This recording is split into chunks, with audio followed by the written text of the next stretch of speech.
Hello friends, Steve Stockton here with you. Welcome to our latest video. Today, we're going to bring you 6 strange cases of people last seen running into the woods.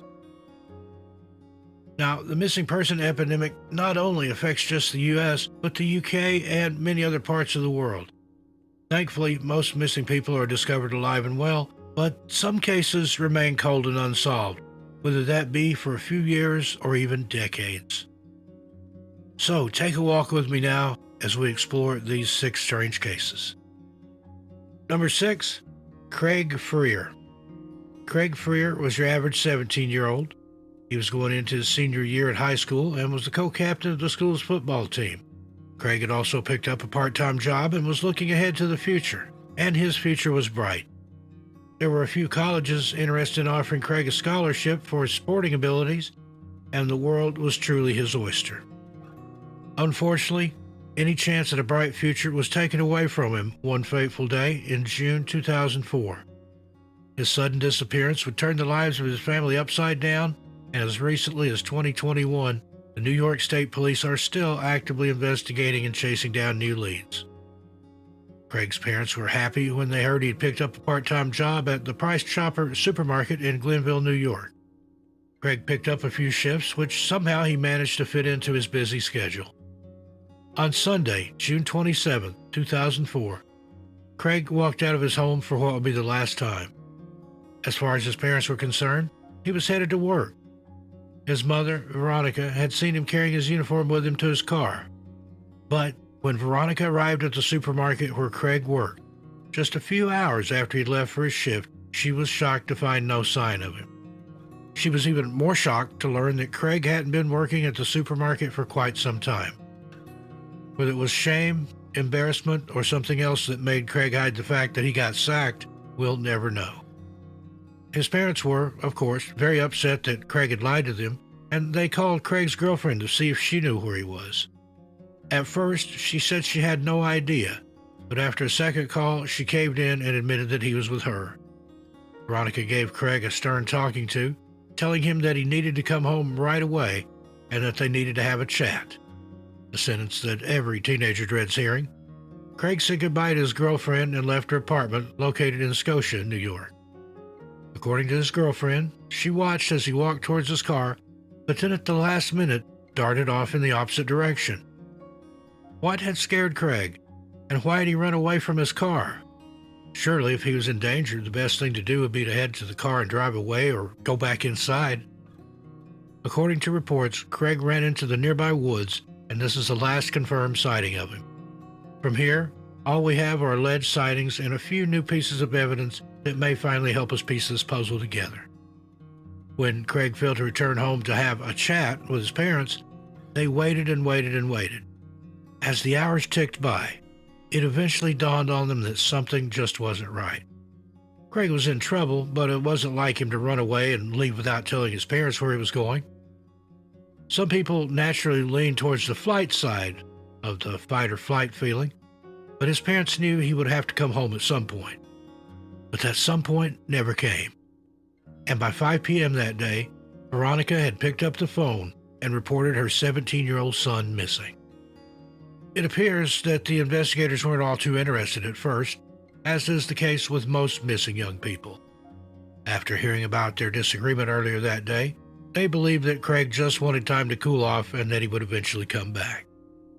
Unfortunately, hours turned into days, and when the investigators found that he didn't have his phone or wallet with him at the time of his disappearance, they agreed that something was wrong and began to further investigate. Those investigators found that Craig had left his wallet and $40 behind at his house, something he would have needed if he planned on spending a few days away from his family.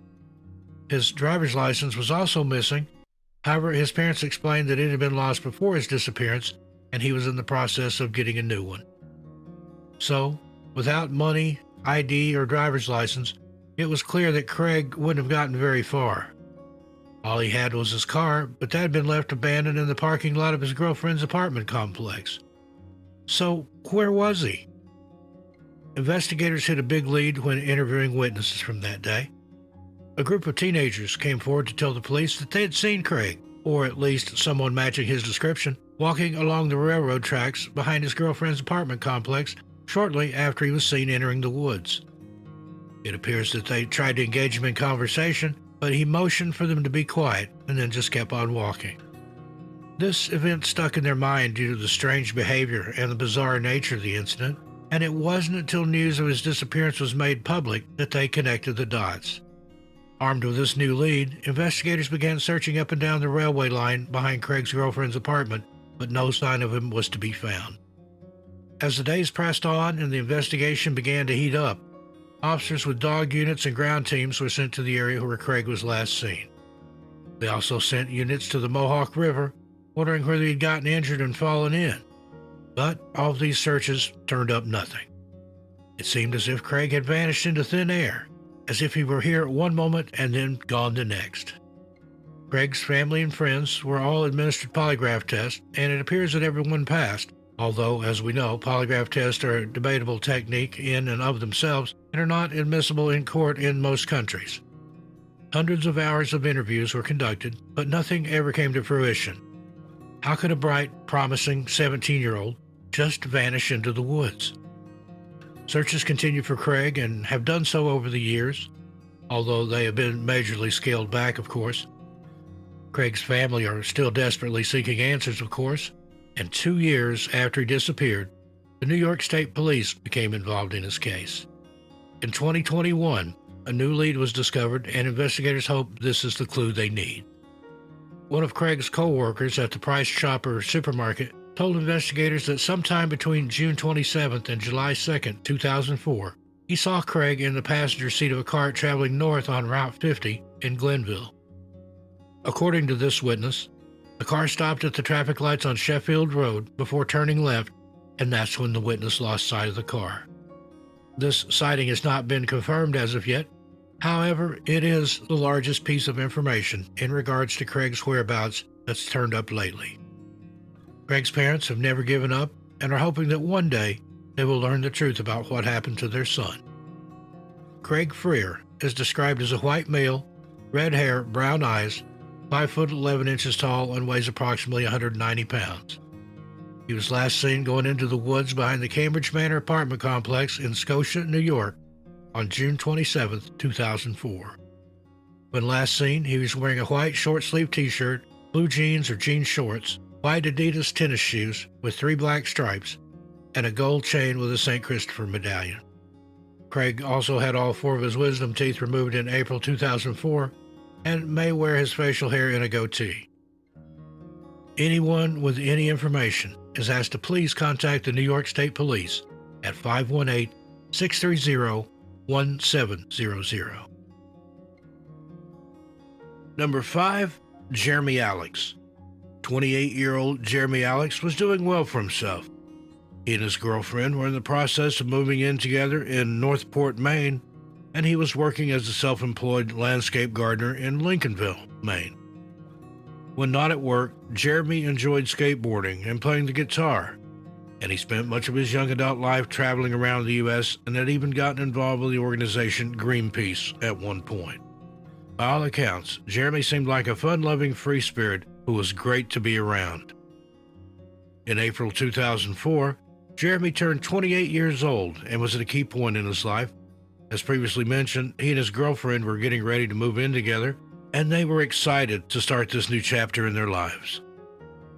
On April 23, 2004, Jeremy's parents drove from Portsmouth, New Hampshire, to his home in Lincolnville, Maine, to celebrate his 28th birthday that had just passed.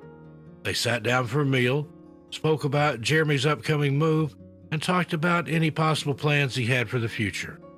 Sadly, however, his parents' world would be turned upside down just 24 hours later. On April 24, 2004, the day after Jeremy's birthday dinner with his parents, Jeremy arrived at his girlfriend's house at around 11 a.m. to help her move. From the moment he arrived, she could tell that something was off. The once happy, smiling Jeremy had been replaced with a scared and paranoid person. Jeremy was very frustrated and blurted out to his girlfriend that, quote, bad people were after him. No amount of consoling or comforting could change Jeremy's mind, and he decided to leave instead of staying to help her move. This in itself was incredibly bizarre and very out of character, and the following events of that day would bring about even more questions.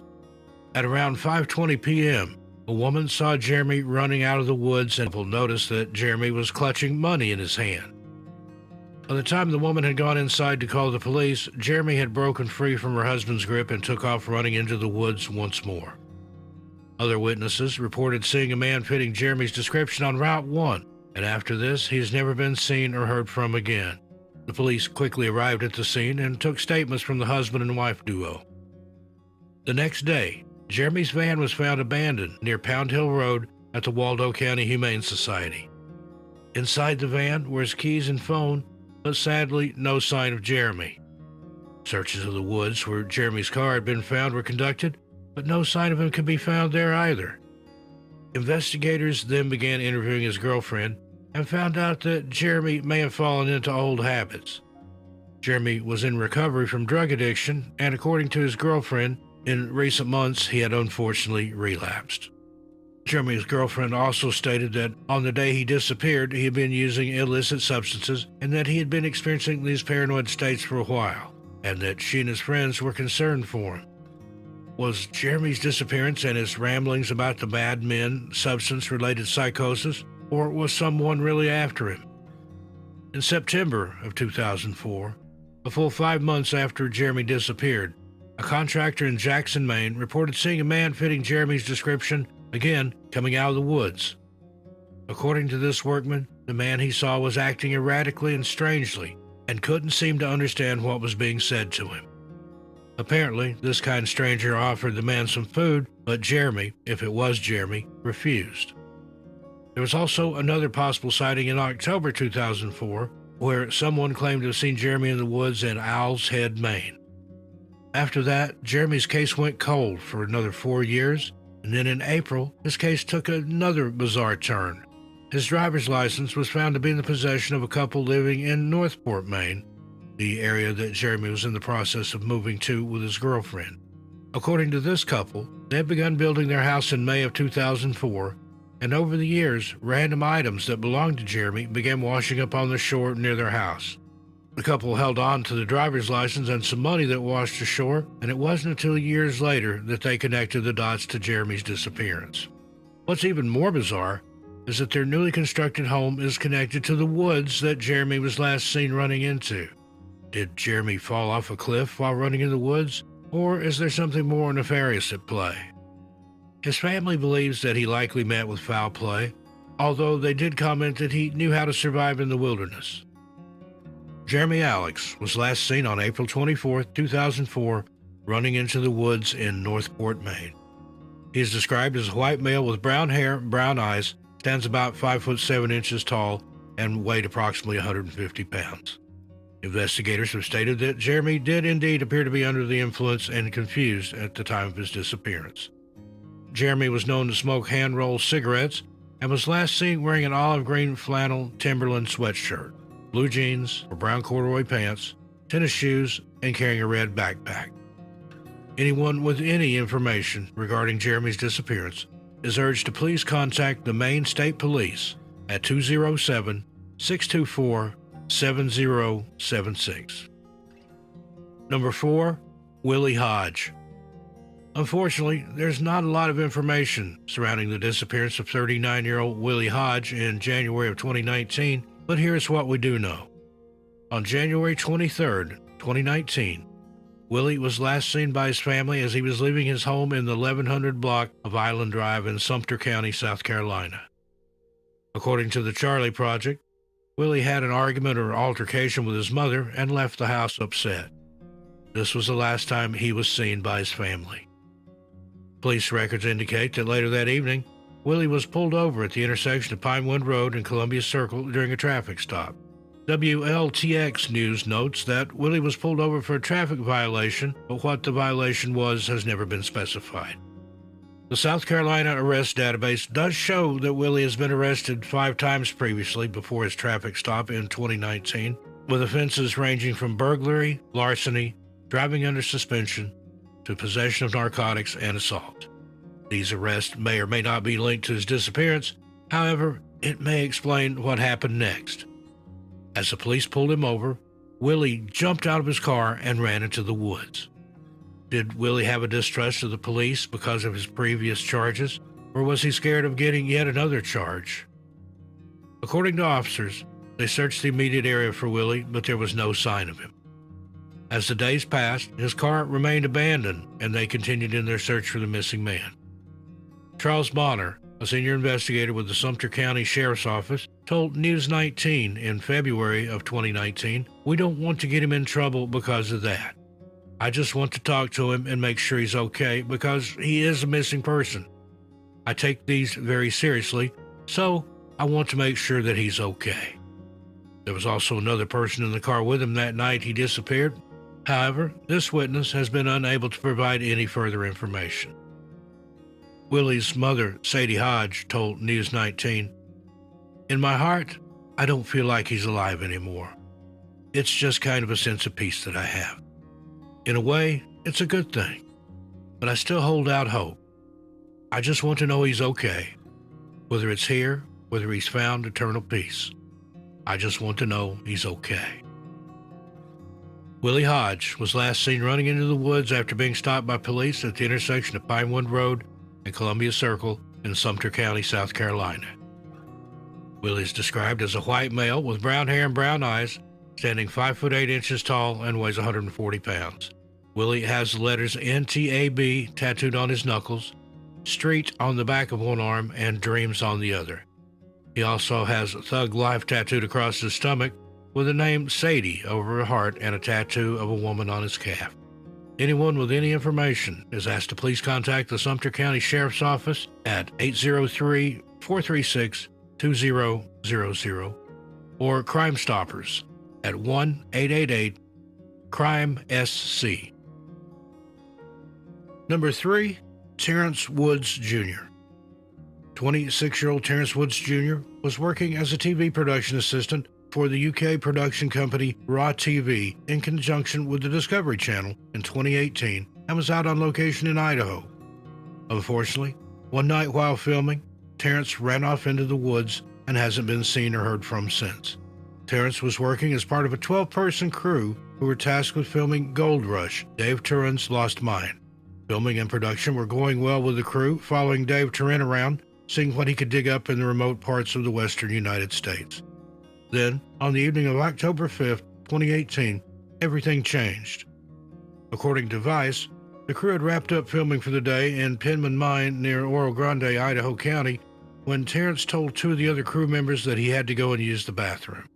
Then, just seconds later, the associate producer, Simon G., who Terrence worked under, saw Terrence drop his radio and take off running into the trees. Terrence apparently ran down a steep cliff into a forest before disappearing into the thick woods. Those on set called out Terrence's name and desperately tried to catch up with him to see what was the matter, but the area he had apparently run into was rough and unpredictable, according to the crew. The crew spent some time searching for Terrence before realizing that they needed to call it in to the police. At 6:41 p.m., Terrence Woods Jr. was reported missing to the Idaho County Sheriff's Office. Somewhat disturbingly, the Sheriff's Office didn't arrive at the scene to begin the search for Terrence until the next morning. Their excuse was that the call was made at a late hour. This is just one of the disturbing facts surrounding Terrence's case. When the Idaho County Sheriff's Office finally arrived, they sent dog units, ATVs, helicopters, as well as boots on the ground to look for any sign of Terrence. The Idaho County Sheriff's Office found no sign of him. The dogs failed to pick up on any scent, and sadly, after 6 days, the search was called off. The Idaho County Sheriff's Office failed to act quickly in Terrence's disappearance, but they are not the only ones who acted strangely following his vanishing act. According to Valerie Woods, Terrence Jr.'s mother, the first thing Simon said on the phone, and when I met him in the police department, was, "I had high expectations for your son, but when I met him, he didn't stand up to them." Vice ran an article in 2020 about Terrence's disappearance and the allegations of the toxic work culture at Raw TV, and included an interesting detail. The article reads, quoting here, "The original Idaho County Sheriff's Office report, seen by Vice, says that Terrence was having a really hard time emotionally and had a mental breakdown earlier today. When the 911 call was made, the caller, who was not part of the Raw TV crew, alleged that Terrence had been dealing with mental issues throughout the shoot. However, when pushed to confirm these statements by Terrence's family in the weeks following his disappearance, they were retracted." End quote. This article also includes information from Terrence's mother, Valerie. She says, "He was responsible. He wouldn't run away without good reason unless he was scared." The article goes on to say, they believe Terrence felt intimidated or mistreated by his colleagues. They say that he wanted to return to his home in Maryland. An ex-Raw TV employee also told Vice there was a laddie culture at the company. There was a toxic undercurrent which made me feel very uncomfortable. There were conversations where they would make disparaging comments about people they were looking to hire. It made me feel quite uncomfortable. With all this information about Raw TV, it still remains to be seen whether they had anything to do with Terrence's disappearance. As of 2020, the Idaho County Sheriff's Office said that Terrence's case is still open but not active, and that they are not actively searching for him. Terrence Woods Jr. was last seen running into the woods near Oro Grande in Idaho County, Idaho, on October 5, 2018, after telling two colleagues that he needed to use the bathroom. Terrence is described as an African-American male with black hair, brown eyes, 5 foot 9 inches tall, and 150 pounds. Terrence has a tattoo of a black oval on the inside of his left wrist and was last seen wearing a light brown jacket and black cargo pants. Anyone with any information is urged to please contact Lieutenant Jerry Johnson of the Idaho County Sheriff's Office at 208-983-1100 and reference case 1810081. Number 2, Lars Mitank. The case of Lars Mitank is perhaps one of the most perplexing disappearances in recent true crime history, and while there are numerous theories surrounding his mysterious disappearance, we are still no closer to uncovering the truth of what happened in 2014. On June 30th of that year, 28-year-old Lars Mitank and a group of his friends traveled from their home in Germany to the Golden Sands Resort in Varna, Bulgaria. This was the perfect party destination for 28-year-old Lars and his friends, and parts of Bulgaria have picked up a reputation over the years for being party hotspots for young European tourists. The sun is blazing, drinks are cheap, and clubs are open all night long, making it the perfect place for young people to go and let their hair down, and that's exactly what Lars and his friends did. The first few days of the holiday went by without incident, with the group soaking up the sun and enjoying everything that the Golden Sands Resort had to offer. Then on July 6, just a day before they were due to head home, something strange happened. While out at a bar, Lars got into an argument with a rival football fan. Lars was a Werder Bremen fan, while the other person was a Bayern Munich fan. In Europe, they take football very seriously, and for some it's more of a religion than a sport, so it isn't surprising to hear that the argument became heated very quickly. The argument was dissipated after harsh words were thrown around, and Lars left the bar first without his friends. His friends figured that he was likely heading back to the hotel and that they would be able to catch up with him later. It wasn't until the next morning, however, that Lars returned to the hotel room with a ruptured eardrum and an injured jaw. According to reports, his friends gave investigators differing accounts of what had happened that night. Some of his friends said that after Lars left the bar, the men that he had been arguing with earlier jumped him, causing the injuries, while others claimed that the men in the bar had paid a local man to do their dirty work for them. Either way, Lars was left with a pretty serious injury that would kickstart a bizarre chain of events. His friends took him to see a doctor at the airport who confirmed that his eardrum had ruptured and he would not be able to fly until it was healed. Lars was given 500 milligrams of cefprozil to help curb infection and was advised to remain in Bulgaria for a few days. His friends rallied around him, insisting that they would stay with him until he was cleared to fly. But oddly, Lars declined their offer. He insisted that he would be okay on his own, telling them to go ahead, fly back to Germany, and that he would see them again very soon. There were no indications of what was to come, and the events of the next few days would shock everyone. Lars checked himself into another hotel and remained there for just one night. Employees at the hotel reported he was acting very bizarrely and seemed as if he was paranoid and scared of someone or something. During his short stay at the second hotel, Lars also called his mother. In a hushed voice, He panically told her that 4 men were after him. His mother would later tell investigators that the fear in his voice was very real and no amount of consoling would calm him down. After a very restless night's sleep, Lars returned to Varna Airport on July 8, 2014 and visited the office of Dr. Kostov. Lars' hopes of returning home were dashed, however, when Dr. Kostov reiterated that given his condition, it would not be in his best interest to fly. But Lars decided to ignore this recommendation. He told the doctor that he was willing to accept responsibility for whatever happened to him. Just as the appointment was wrapping up, a construction worker entered the room. Varna Airport was undergoing a lot of construction and renovation work at the time, and it's likely that the construction worker had simply wandered into the wrong room. This situation was more of an annoyance than anything else, but for Lars, it freaked him out. His whole demeanor changed when the man entered the room, and he exclaimed, "I don't want to die here. I need to get out of here." With that, Lars ran out the door of the doctor's office, leaving behind his luggage and bags, and made a beeline for the entrance of the airport. This bizarre escape was captured on CCTV and became the most infamous piece of evidence we have in Lars' case. The CCTV footage shows Lars running, almost as if he's running for his life, through the airport, into the parking area, and then jumping over a fence and running near Highway A2. When Lars failed to return home and make contact with his family, he was reported missing and an investigation was opened. His friends were questioned and the CCTV footage was heavily reviewed. Lars had been exhibiting bizarre paranoid behavior in the days leading up to his disappearance, and investigators began to wonder whether this paranoia was founded upon truth. As previously stated, Lars had gotten into an argument and been beaten up on July 6, 2014.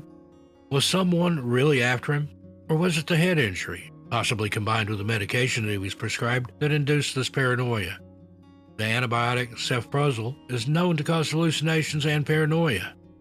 His family said that he had never exhibited signs of mental illness before his trip, and when his friends boarded their flight home, they said he seemed happy and was in a good mood. Despite numerous investigations, the disappearance of Lars Mitank remains unsolved. His mother, Sandra, told Crime and Investigation, "There's a good chance he'll come back. He just needs my help." Lars Mitank was last seen running out of the Varna Airport in Varna, Bulgaria on July 8, 2014. Anyone with any information is asked to please contact the BKA, which is the Federal Criminal Police Office in that country, at 49151-613-78673. Or as an alternative, you can contact the Varna Police directly at 359-52-611-516. Number 1. Dennis Shepard. 46-year-old Dennis Shepard was described as an energetic and lively person who loved his girlfriend and his family. Dennis worked as a personal assistant in Port Washington, New York, and was doing well in his career and his private life. That was until a sudden onset of paranoia sent Dennis down a dark path. He became convinced that everyone he knew was working with the FBI to conspire against him. One day, Dennis's paranoia boiled over. Dennis was witnessed running door to door asking neighbors to call the United Nations because he wanted to report the conspiracy against him. Dennis told those who opened their doors that his family, neighbors, lawyers, and others in his life were involved in an FBI conspiracy to get him, and that he needed help. This alarmed neighbors, who called the police, and Dennis was involuntarily taken into the Stony Brook University Hospital's psychiatric unit for observation and treatment. During his time in the hospital, Dennis was still convinced that there was an FBI conspiracy against him, and even believed that the officers who had taken him in and the staff who were treating him were in on the conspiracy, and that's why he had been taken in. In reality, Dennis had been taken in for his own safety and well-being, but his paranoia had grown too much and he was unable to make rational decisions. Dennis repeatedly told the staff at Stony Brook, "I want to see how I do without medications," and that he would not be taking medications under any circumstances. He did not believe that anything was wrong, and the hospital was in the process of filing a court order to ensure that Dennis would have to take his medication and get the therapy and help he needed. On May 18th of 2012, Dennis was being transported to the Pilgrim Psychiatric Center for further treatment. He intended to fight the court order once he arrived at the psychiatric center, but he would never make it. According to staff who were traveling with Dennis that day, he simply jumped out of the car and ran off into the woods. never to be seen again.